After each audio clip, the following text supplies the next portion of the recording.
हमारे नवी मुंबई का केस है ये। नवी मुंबई में एक जगह है उल्वे नाम का, जहाँ पे नवी मुंबई एयरपोर्ट बन रहा है, उससे पैरेलली कनेक्टेड है। और आज से 5 साल 6 साल पहले उस जगह को लोग इतना पूछते नहीं थे, मतलब कंस्ट्रक्शंस हो चुके थे लेकिन शहर से बाहर था तो लोग वहाँ जाते नहीं थे रहने के लिए, तो बिल्डिंग्स कंस्ट्रक्ट होके खाली पड़ी थी जी। तो ऐसी एक बिल्डिंग में एक फैमिली गई, तो मैं बताता हूँ, मेरे पास कॉल आया कि सर आपका नंबर मिला है, हम बहुत परेशान चल रहे हैं, सो प्लीज़ आप हमारे यहाँ पे आइए। मैंने पूछा क्या परेशानी है ये तो बताइए। तो कहते हैं कि हमारे घर में रात में ना अजीब अजीब हरकतें हो रही हैं, हमारी चीज़ें इधर से उधर शिफ्ट हो जाती हैं, लाइट्स ऑन ऑफ हो रहे हैं, पंखे हिल रहे हैं, मतलब बहुत अलग अलग हरकतें हो रही हैं, आप प्लीज़ आइए। और ऐसी कोई चीज़ मिलती है तो मुझे बड़ा फैसिनेटिंग लगता है कि हाँ अब तो देखना है। मैंने कहा चलो ठीक है मैं आता हूँ। एक दिन के बाद मैं उनके घर गया तो हस्बैंड वाइफ दोनों ही थे, और जब मैं आया तो मतलब काफ़ी डरे हुए थे वो लोग, बिकॉज़ मजबूरी थी कि वो उस घर को छोड़ भी नहीं पा रहे थे, उसी में रह रहे थे और वहाँ पे पैरानॉर्मल एक्टिविटीज़ हो रही थी। अब जब मैं गया तो मैंने पूछा कि क्या हो रहा है, पहले आप मुझे बताओ। दीपक भाई सच बताऊं, आप सुनोगे ना तो आपके रोंगटे खड़े हो जाएंगे कि कैसे वो लोग ऑलमोस्ट 1 महीने से उस घर में रह रहे थे। 2 BHK फ्लैट था, एक रूम को उन्होंने बाहर से बंद करके रखा हुआ था, और वो कह रहे हैं कि रात को इसी रूम से एक्टिविटी होनी शुरू होती है। अच्छा। मैंने कहा ठीक है क्या एक्टिविटी होती है, तो कहते हम रूम को कितना भी बंद कर देना, ये दरवाज़ा अपने आप रात को खुलता है, और उसके बाद शुरुआत होती है हमारे किचन एरिया से। पहले किचन में ना बर्तन हिलते हैं, ढन की आवाज़ होती है, फिर लगता है कोई वॉशरूम के दरवाजे को नॉक कर रहा है। अगर हमने आवाज़ दे दी कौन है या क्या है तो ये और बढ़ जाता है, और अगर हमने इग्नोर किया तो हमें ऐसा लगता है कि पूरे घर में कोई चल रहा है, आ रहा है, जा रहा है, जैसे चलता हुआ पंखा धीरे धीरे अपने आप ऐसे ऐसे टेढ़ा टेढ़ा होने लगता है। और ये एक्टिविटी 3 साढ़े 3 बजे रात तक होती है, फिर उसके बाद बंद हो जाती है। तो मैंने कहा आपने मतलब फिर आप छोड़ दो इस घर को। तो उन्होंने कहा कि नहीं, हमारी अभी वो फाइनेंशियल कंडीशन वैसी नहीं है कि हम इस घर को छोड़ सके, सो रहना तो हमें अभी इसी में है, आप इसको ठीक करके दो। मैंने कहा ठीक है रूम दिखाइए, कौन सा रूम है। फिर हम उस रूम में गए। आप बिलीव नहीं करोगे, द मोमेंट उस रूम को हमने खोला है, एक रूम का टेम्परेचर अगर 34-35 डिग्री पे था, इस रूम का टेम्परेचर 14-15 डिग्री पे था।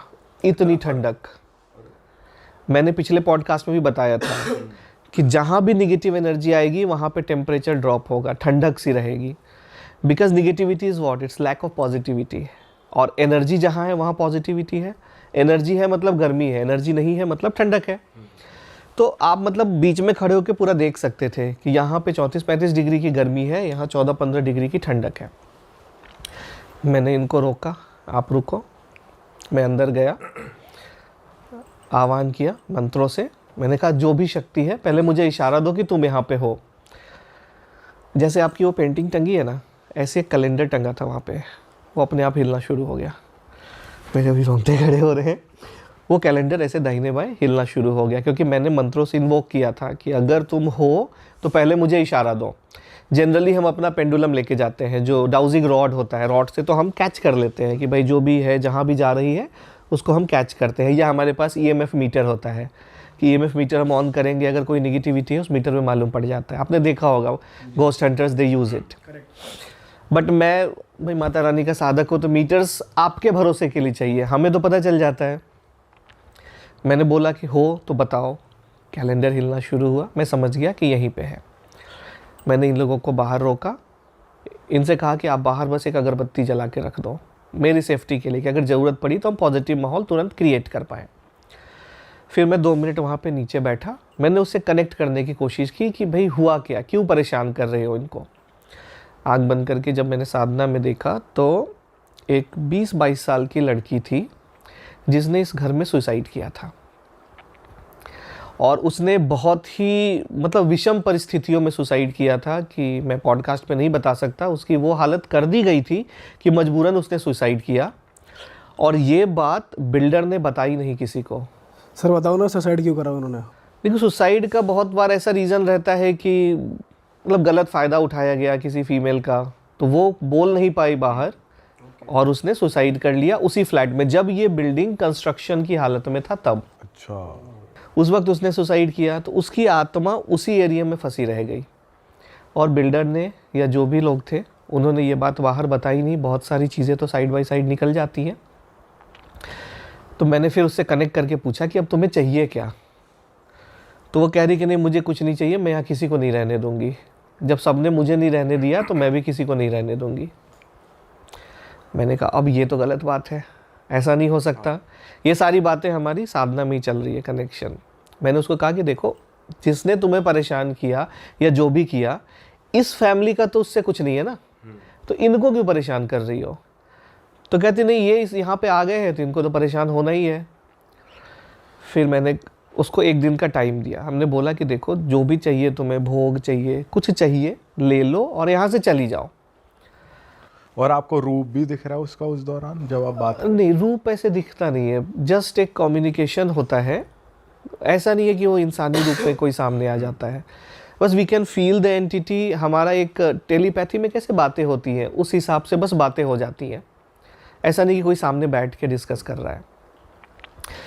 मैंने उसको ऑफ़र किया कि तुम्हें जो भी चाहिए, जनरली इन्हें कुछ खाने को चाहिए होता है, कुछ वस्त्र दे दिया, कोई चीज़ें दे दी, जो भी इनकी लालच है कि लेके तुम चली जाओ। इसको मैंने 24 घंटे का टाइम दिया, मैं फिर आऊँगा कल, ऐसे करके बोल के मैं गया।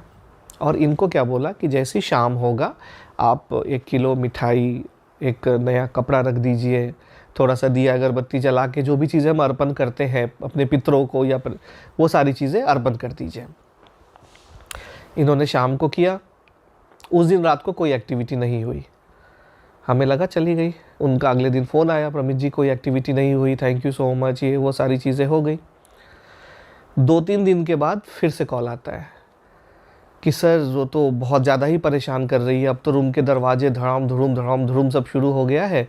मतलब पहले से ज़्यादा इसने बर्तन वर्तन पटकने शुरू कर दिए हैं, एग्रेसिव हो गई है। अभी तक वैसे कोई फिजिकली हार्म नहीं कर रही है वो, बस ये सभी हरकतें हो रही हैं? नहीं, वो हार्म किसी को नहीं कर रही थी, वो सिर्फ उस घर के अंदर ना किसी को चैन से रहने नहीं दे रही थी, ऐसी चीज़ें थी।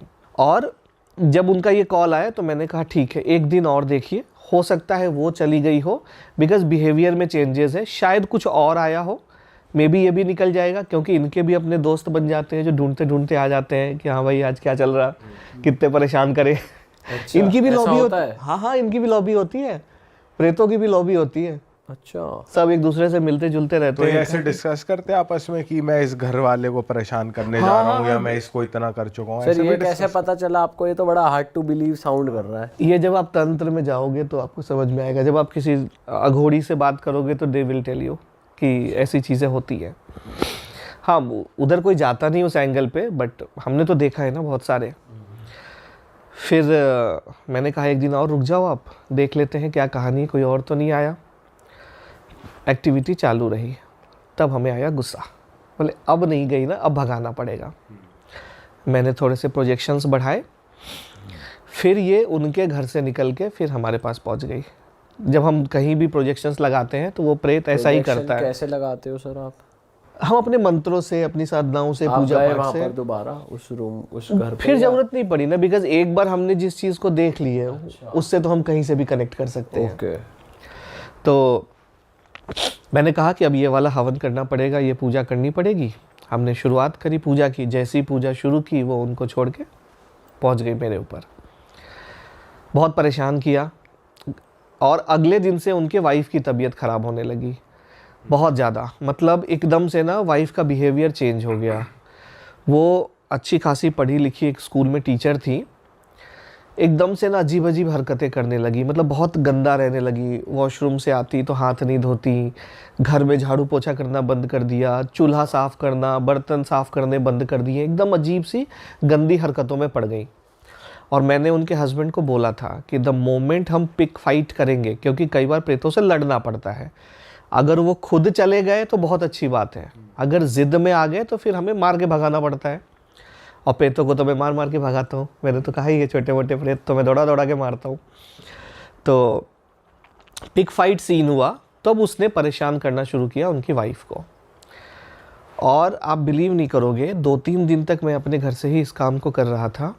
जब मैं उनके घर गया, घर से इतनी गंदी बदबू आ रही है, उन्होंने पूछा आप चाय लोगे? जैसे पानी लेके आते हैं एकदम गंदी सी ट्रे में, स्टील का गंदा सा ग्लास में पानी ला के रखा। जो लोग इतने डिसेंट थे, इतने अच्छे थे, तो वो भैया मुझे इशारा कर रहे हैं कि आप मतलब देखो जो मैंने आपको बताया था, ये ऐसी ऐसी हरकतें कर रही है। फिर उन्होंने कहा कि आइए आपको रूम दिखाते हैं। मैं जब अंदर देखने गया, आप बिलीव नहीं करोगे, पूरा किचन 3-4 दिन में काला पड़ चुका था। न इन्होंने 4-4 दिन से कुकर कढ़ाई धोए हैं, न इन्होंने गैस का स्लैब पोछा है। इतनी गंदगी, इतनी बदबू। और वो पुराने बर्तनों में ही बना रहे हैं, धो ही नहीं रहे उसको। नहीं, खाना बाहर से आ रहा है, कहीं भी खा रहे हैं वैसे ही पड़ा रह रहा है, छोड़ रहे हैं। क्योंकि प्रेत ने उनका दिमाग ये कर दिया है कि अगर तुम मुझे परेशान करोगे तो अब मैं तुम्हें परेशान करूँगी। ये कहानी हो गई थी। अब मुझे उनके घर में पानी भी ना पिया जाए, इतनी गंदगी में आप कैसे सही पियोगे? बात है। फिर मैंने भाभी जो थी उनको बुलाया, बिठाया कि आप बैठो 2 मिनट। तो पहले तो बैठने को तैयार नहीं हुई, क्योंकि हमारे सामने प्रेत कभी बैठेंगे नहीं, उनको बेचैनी होने लगती है। तो भैया ने बिठाया। मैंने कहा एक काम करो, आप एक अगरबत्ती जलाओ पहले यहाँ पे। अगरबत्ती जलाया मैंने, मंत्रों को इन्वोक किया और बोला हल्दी कुमकुम ला के दीजिए। उनके सिर पे टीका किया, हाथों पे हल्दी कुमकुम लगाया। तब एकदम से ना कॉन्शियस में आई। फिर वो खुद देख रही हैं कि मतलब ये सब मैंने क्या किया है, ये सारी चीज़ें क्या चल रही हैं। तब उनको हमने बताया। फिर मैंने उनको एक ताबीज़ दी, मैं लेके गया था, वो ताबीज़ पहना करके उनको बोला ये मत उतारना। फिर मैं गया उस रूम में कि अब कहाँ हो, आओ इधर। तो मैं समझाया था कि जाओ चुपचाप। तो बैठा, इन्वोक किया, हो तो इशारा दो। फिर वो कैलेंडर से उसने इशारा दिया कि हाँ मैं हूँ यहीं पे। फिर मैंने पूछा जाओगी या भगाएं? तो कोई इशारा नहीं, कुछ नहीं। फिर मैं पूछ रहा हूँ अगर हो, मैंने थोड़े से हिप्नोथेरेपी के टेक्निक्स इस्तेमाल करने शुरू किए, टेलीपैथी के। मैंने कहा हो, इशारा दो फिर से। जो जो मैं सवाल पूछ रहा हूँ, अगर ये चीज़ है तो कैलेंडर बाएं की तरफ करो, ये चीज़ है तो दाएं की तरफ करो, करके वो सब कुछ बता रही है। फिर लास्टली मैंने पूछा कि जाओगी कि नहीं? अगर नहीं तो राइट साइड करो। उसने राइट साइड किया। मैंने कहा ठीक है। हल्दी कुमकुम था हमारे पास। फिर मंत्रों को पढ़ा, पूरे घर में दीवारों पे चारों तरफ मैंने तिलक लगा दिए। बोले अब तुम रह के देख लो इस घर में। फिर उस समय फिर मैंने पूछा हो तो इशारा दो, कोई इशारा नहीं आया, चली गई वहाँ से। फिर मैंने घर को चारों तरफ से प्रोटेक्ट किया, इनको बोला कि अब यहाँ नहीं आएगी, आप निश्चिंत रहो। और जो भी थोड़े बहुत मुझे एनर्जी के सेंसेस लगे वो मैंने कैद किया, मैं अपने घर आ गया। सर कैद कैसे करते हो आप? इसका टेक्निक होता है, मंत्रों के द्वारा वो कैद किया जाता है चीज़ों को। तो किसी ऐसे बोतल वोतल में कैद नहीं नहीं नहीं वो सब कहानियाँ हैं, बोतलों में कैद नहीं होते। टेक्निकली क्या होता है कि जब भी आप किसी देवता को सिद्ध करते हो तो देवी देवताओं के बहुत सारे सेवक होते हैं, ये सारे काम वो लोग करते हैं। जैसे राजा को अगर किसी को कैद करना है तो सिपाहियों को बोलता है ना इनको पकड़ के रख लो। तो वैसे ही अगर हम माता रानी को बोलते हैं कि माँ ये परेशान कर रही है, अपने सेवकों को बोलो कि इसको पकड़ के लेके जाएं। तो वो ये सब डिवाइन खेल है, ये अपने आप सब इशारों में होता है। फिर उसको कैद किया। फिर रात को जब मैं अपने घर पूजा पे बैठा तो फिर इसको पूछा कि अब बता क्या करना है। तो कह रही कि नहीं मैं भी फंसी हुई हूँ, मुझे यहाँ से छुटकारा दिलाइए, मुझे जाना है यहाँ से। मैं भी यहाँ पे बहुत खुश नहीं हूँ, लेकिन गुस्से में मैं खुद ही फंसी हुई हूँ। फिर मैंने पूछा क्या चाहिए? तो शी इज़ लाइक कि नहीं मुझे कुछ चाहिए नहीं, लेकिन मुझे बस यहाँ से आप निकालो। फिर मैंने, हमारे एक पंडित जी हैं बोध गया में, उनसे बात करी। उनको बोला कि इसका अंतिम संस्कार करना है। अंतिम संस्कार कराया। विष्णुपद मंदिर जो है बोध गया में, जहाँ पे विष्णु भगवान के पद चिन्ह आज भी हैं, वहाँ पे इसके पिंडदान करवाएं। और विष्णुपद मंदिर में ऐसा आशीर्वाद है कि पिंड, अगर किसी भी प्राणी का पिंड वहाँ रख दिया जाए तो उसको मोक्ष मिल जाता है। तभी जो हमारा फाइनल श्राद्ध है वो बोध गया में किया जाता है, आपने सुना होगा। क्योंकि विष्णुपद मंदिर में अगर पिंड आ गया तो ये आत्मा हमेशा के लिए चली जाएगी। सर लेकिन आत्मा का अंतिम संस्कार कैसे करते हैं, वो कैसे करवाया आपने? अंतिम संस्कार इन द सेंस, जो जैसे कैसे हमारे घर में भी अगर कोई एक्सपायर हो जाता है तो शरीर को तो हम अलग जलाते हैं, फिर 13 दिनों का एक पूरा एक प्रोसेस चलता है ना, गरुड़ पुराण का पाठ, उनको खाना देना, एक पेड़ पे घंट टांगा जाता है जिसके थ्रू उन तक खाना पहुंचाया जाता है, ब्राह्मणों को दान करके हम अपनी चीज़ें पितरों तक पहुंचाते हैं, फिर 13वें दिन हम पिंड दान करते हैं। तो वो जो पिंड दान है ना, वही उनका अंतिम संस्कार होता है, वही उनको इन सारे डायमेंशन से आगे निकलने में हेल्प करता तो है। ये आपने उन पंडित जी के थ्रू करवाया था, ये घर वाले नहीं करते, उस लेडी के घर वालों को नहीं करना चाहिए था? करना चाहिए, किया नहीं होगा किसी ने, उनको पता भी नहीं है कि ये मर गई है कि क्या है। कई बार लोग गायब हो जाते हैं, सब इंतजार कर रहे होते हैं, अच्छा आएगा नहीं, या जल्दीबाजी में लोग छोड़ देते हैं। आजकल तो वेस्टर्न कल्चर को अपनाने के चक्कर में आप देख ही रहे हो, लोगों ने धर्म से हट के टोने टोटकों में फंस गए हैं। ये तो बहुत कॉमन चल रहा है ये सोशल तो हो मीडिया रहा है पे। सर, ये तो आसपास भी सुनते हैं हम कि कुछ ना कुछ ब्लैक मैजिक चल रहा है, चारों तरफ चल रहा है, झोपड़पट्टी से लेके महलों तक सब तंत्र का इस्तेमाल कर रहे हैं। पहले सर फिर भी हो जाता था कि लात घूसे बजा दिए किसी में, अब इसी से ही परेशान कर रहे हैं लोग। अब इसी से कर रहे हैं, हाँ। सबको सामने अगर आके नहीं बुरा बनना है, पर ये इतना इजी है क्या करना? उनके लिए इजी नहीं है, लेकिन तांत्रिक बहुत सारे बड़े पड़े हैं ना। आप देखते हो ना 2000 में मनचाहा प्यार पाए। बट वो तो सर हमें फ्रॉड ही ज़्यादा लगते हैं जो ऐसे क्लेम करते हैं। मुझे ऐसा लगता है जो ऑथेंटिक साधु तांत्रिक होते हैं वो सामने भी नहीं आते मेरे ख्याल से। देखिए पर्पस क्या है, अगर ये जो वासना में जो फंसे रह गए हैं ना, ये कभी भी अपर लेवल पे नहीं जा पाएंगे। अब जो मनचाहा प्यार दिलवा रहा है 2000 में, वो तांत्रिक खुद ही वासनाओं में फंसा हुआ है। समझ रहे हो, आपको किस डायमेंशन का काम करवाना है, उस लेवल की साधना चाहिए होती है। ये वशीकरण जैसे तंत्र के बहुत सारे अलग अलग डायमेंशंस हैं, मारन, मोहन, उच्चाटन, स्तंभन, वशीकरण, ऐसे बहुत सारी इन विद्याओं का इस्तेमाल है। मैक्सिमम लोग ये वशीकरण में फंसे रह जाते हैं कि अरे भाई दीपक भाई पे कुछ कर दो मेरी बात मान लेंगे, इन पे कुछ कर दो मेरी बात मान लेंगे। ये तंत्र का एक्चुअल यूज़ नहीं है। तंत्र आपके जीवन को बेहतर बनाने के लिए है। ये इसका मतलब बोलते हैं ना कि एक्चुअल जो पर्पस है, तंत्र क्यों दिया गया और क्या रीज़न था कि इसको फिर कीलित किया गया। आपने सुना होगा कि हर मंत्रों को शंकर भगवान ने कीलित कर दिया, क्योंकि ये इतना इजीली अवेलेबल हो गया था कि राक्षस असुर मंत्रों की साधना करते थे, देवताओं से वरदान मांगते थे, फिर देवताओं पे आक्रमण कर देते थे। तो इसलिए इसको फिर से कीलित किया गया। तो दैवी शक्तियों की जो तंत्र साधना है बहुत टफ होती है। भैरव बाबा है, माता रानी, शंकर भगवान आपका एक लेवल का इम्तिहान लेने के बाद आपको आशीर्वाद देते हैं। तो ये छिटपुटिया तांत्रिक क्या करते हैं, एक रात में बैठ के पिशाचनी साध लिया, किसी प्रेत को वश में कर लिया। अमावस्या के दिन, आज महाशिवरात्रि है, आज के दिन बैठ जाएंगे आप किसी भी प्रेतों को काबू में कर सकते हैं। होली का दिन है, 4 नवरात्रे आते हैं, 2 गुप्त और 1 चैत्र और 1 आश्विन का नवरात्रा, उसमें साधना करके और प्रेत पकड़ लेते हैं। फिर उन प्रेतों से अपना काम करा रहे होते हैं और बाद में ये प्रेत इनकी बैंड बजाते हैं। अच्छा, तो ये गड़बड़ है। और दूसरा, हमारे सोशल मीडिया पे आजकल जिसको देखिए आके टोने टोटके की बातें कर रहा है, इधर लौंग छिपा दो, उधर उसके नाम का लौंग जला दो, इलायची टांग दो, नींबू का वो कर दो, नींबू लटका दो, फिटकीरी ये कर दो।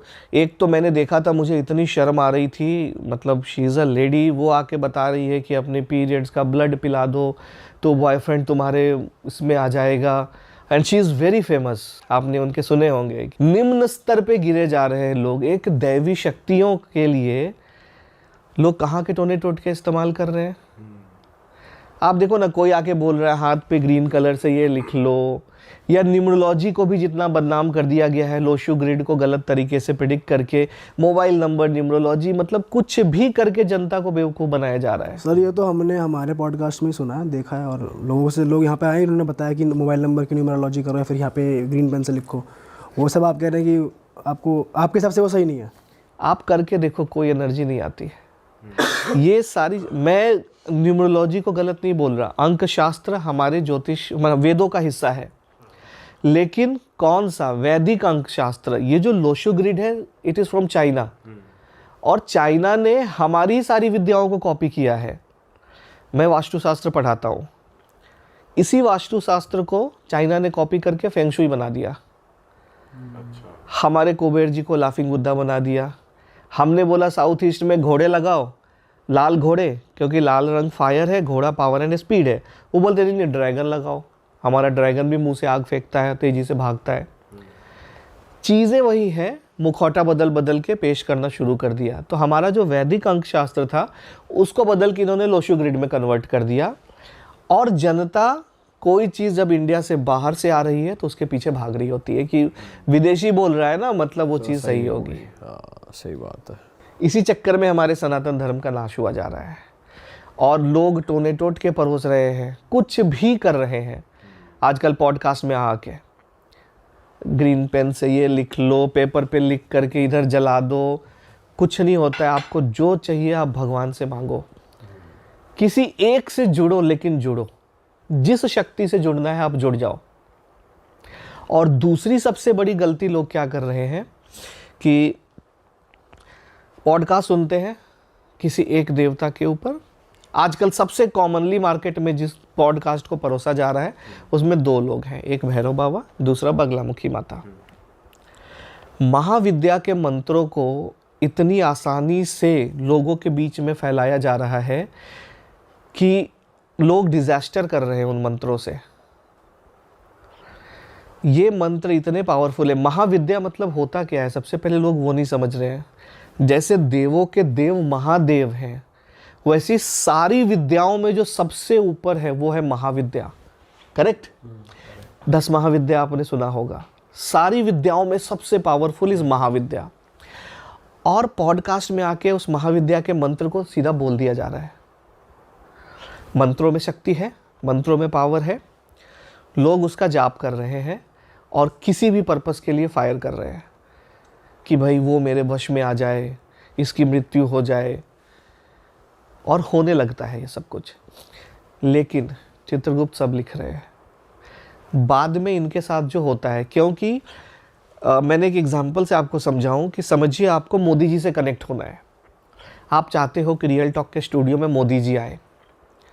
आपने पीएमओ में बोला भाई मोदी जी को भेज दो, लेकिन जब मोदी जी आएंगे तो मोदी जी के साथ कम से कम 200 बॉडीगार्ड आएंगे, 50 एमपी आएंगे, इस एरिया का आईएएस ऑफिसर भी आएगा, कमिश्नर साहब भी आएंगे, यहाँ के विधायक, यहाँ के एमपी, पूरी एक लॉबी आएगी ना। ठीक उसी तरीके से जब आप महाविद्या से कनेक्ट करते हो तो माता रानी कभी भी अकेले नहीं आती। यक्ष, यक्षिनी, 64 योगिनी, उनकी सेविकाएं, ये सब भी आती हैं। और जब इनके लिए आप नहीं रखते हो कुछ भी, तो ये लोग क्या करते, माता तो सौम्य रूप है, माता आपकी बात सुनेंगी चली जाएंगी, ये लोग उपद्रव मचा देते हैं आपके घर में। और जिन लोगों ने भी, मेरे पास सैकड़ों एग्जाम्पल है क्योंकि मैं खुद सिखाता हूँ साधना, जिन लोगों ने भी बिना गुरु साधना शुरुआत की है, सब किसी न किसी फिजिकल बीमारी से गुजर रहे हैं। क्योंकि इन चीज़ों ने, यक्षिनियों ने, योगिनियों ने उनके शरीर को खाना शुरू कर दिया। और कोई गुरु नहीं था तो बचाने के लिए कोई नहीं है, तो टेम्पररी बेनिफिट तो मिल गया कि भाई वो मेरा शत्रु है, पड़ोसी मेरे घर के आगे गाड़ी पार्क कर रहा है, रुको आज रात जाप करेंगे, कल से उसकी तबीयत खराब कर देंगे।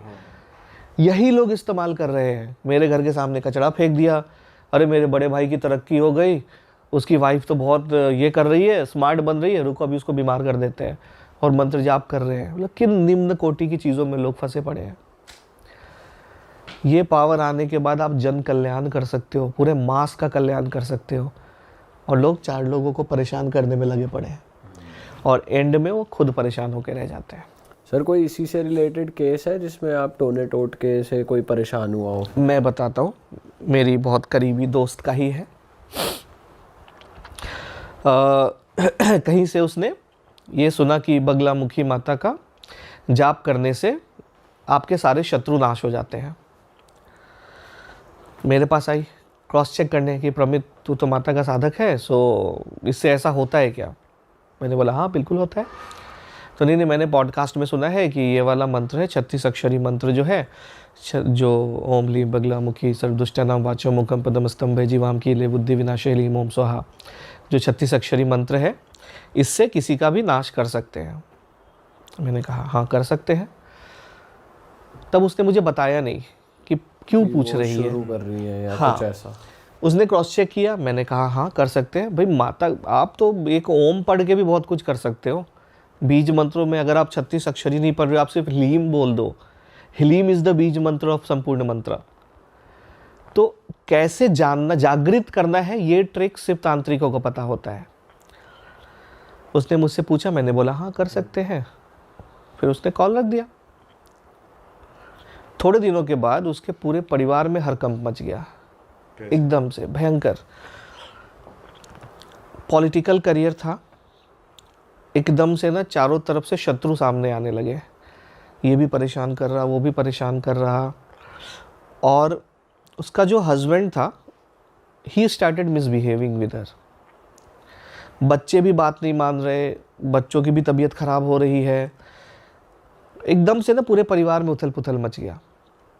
हस्बैंड से भी जो जिस हिसाब से बनती थी वो भी बंद हो गई। इनके बीच में भी आपसी मनमुटाव शुरू हो गया है, एक दूसरे के साथ डिफरेंस ऑफ ओपिनियन स्टार्ट हो गया, जो कि ऑलमोस्ट 15-16 साल का बहुत अच्छा मैरिड लाइफ चल रहा था। जब सब उथल पुथल मचा तो मेरे पास आई पूछने के लिए कि भाई मेरे को कुंडली देख के बता क्या चल रहा है, मेरा समय इतना ख़राब चल रहा है, बच्चों की तबीयत ख़राब हो रही है, पति के साथ भी कुछ नहीं बन रहा है, क्या हो गया। मैंने कुंडली देखी, मैं बोला समय तो सही चल रहा है यार, ये गड़बड़ क्या होता है। मैं कहा चलो घर का वास्तु चल के देख लेते हैं, कहीं इसने साउथ वेस्ट में कुछ गड़बड़ तो नहीं की है, कुछ कलर या कुछ शिफ्टिंग तो नहीं की है। जाके देखा वास्तु भी एकदम सही था घर का। फिर मैंने उसको बिठाया, पूछा कि कोई कुछ शुरुआत करी है क्या तुमने, साधना वादना, किसी और के पास जा रही हो, किसी ने कुछ टोना टोटका बताया है क्या। तो पहले तो बोली नहीं। फिर मैंने बोला देख मेरे को तो लग रहा है, डाउट आ रहा है। फिर उसने कहा कि मैंने ना थोड़े दिन पहले से, 1 महीने पहले से बगलामुखी माता के मंत्रों का जाप शुरू किया है। मैंने पूछा क्या पर्पस से शुरू किया है, संकल्प क्या लिया था। तो कहती कोई संकल्प नहीं लिया था। भाई हम कभी भी पूजा करते हैं तो पहले संकल्प लेते हैं। आपने भी पॉडकास्ट अगर शुरू किया तो आपका एक विजन था ना कि हम ये वाला काम ही करेंगे। तो हमारे सनातन में भी जब भी कोई मंत्रों का इस्तेमाल किया जाता है वो संकल्पित होता है कि ये मनोवांछित फल को पूर्ण करने हेतु हम ये जाप कर रहे हैं। अगर हम रैंडम करेंगे तो चारों तरफ फायर करेगा ना। आप क्या बोलोगे, मेरी नौकरी लगवा दो इसलिए हम इतना जाप कर रहे हैं, मेरी शादी हो जाए इसलिए कर रहे हैं, पुत्र हो जाए इसलिए कर रहे हैं। आप रैंडम करोगे तो वो सारे डायमेंशन पे काम करने लगता। तो इसने क्या किया, इसने बगलामुखी माता का जो मंत्र है उसको रैंडम जाप करना शुरू कर दिया। अब वो मंत्र क्या कह रहा, सर्वदुष्टानाम वाचम मुखम पदम स्तंभ है, जितने भी लोग मेरे से दुष्टता रखते हैं सबको स्तंभित कर दो, सबकी जीवा कीलित कर दो, सबकी बुद्धि विनाश कर दो। अब कल को गलती से इसके पति ने कभी इसको शाम में आके डांट दिया तो ये मंत्र उस पर भी काम कर रहा। अच्छा, इसके बच्चे ने आके कभी इसने खाना दिया है, मम्मी मुझे नहीं खाना, ये पसंद नहीं है, झगड़ा कर लिया, ये मंत्र उस पर भी फायर कर रहा। अड़ोसी पड़ोसी पॉलिटिकल सब पे ये मंत्र ने फायर करना शुरू कर दिया। भाई आप 47 लेके रैंडम फायर कर रहे हो, उस मंत्र को क्या पता कौन तुम्हारा पुत्र है, कौन तुम्हारा पति है, कौन तुम्हारा पड़ोसी है, कौन तुम्हारा क्या है।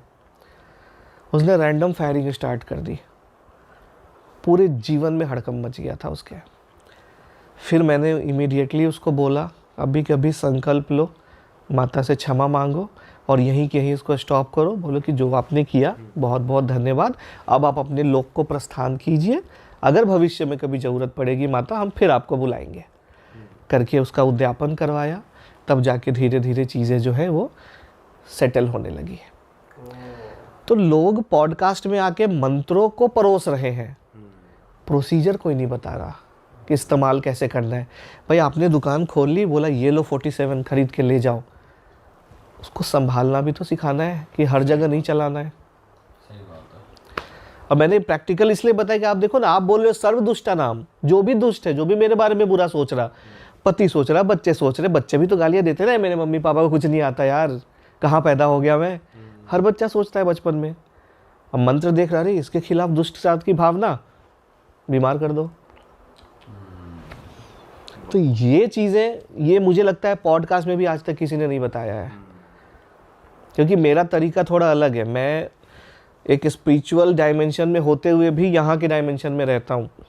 आजकल के लोग जैसे रहते हैं उठते हैं, मैं उसमें रहता हूँ, इसलिए मुझे पता है कि इसका इम्पैक्ट यहाँ क्या आ रहा है। तभी मैं चाहता हूँ कि लोग अवेयर हों। पिछले पॉडकास्ट में भी आप देखो, मैं कोई कुर्ता पैजामा पहन के नहीं आया था, आज भी नहीं हूँ। मैं ऐसे ही काम करता हूँ। तो ये समझना ज़रूरी है। लोग टोने टोटके में फंसे पड़े हैं।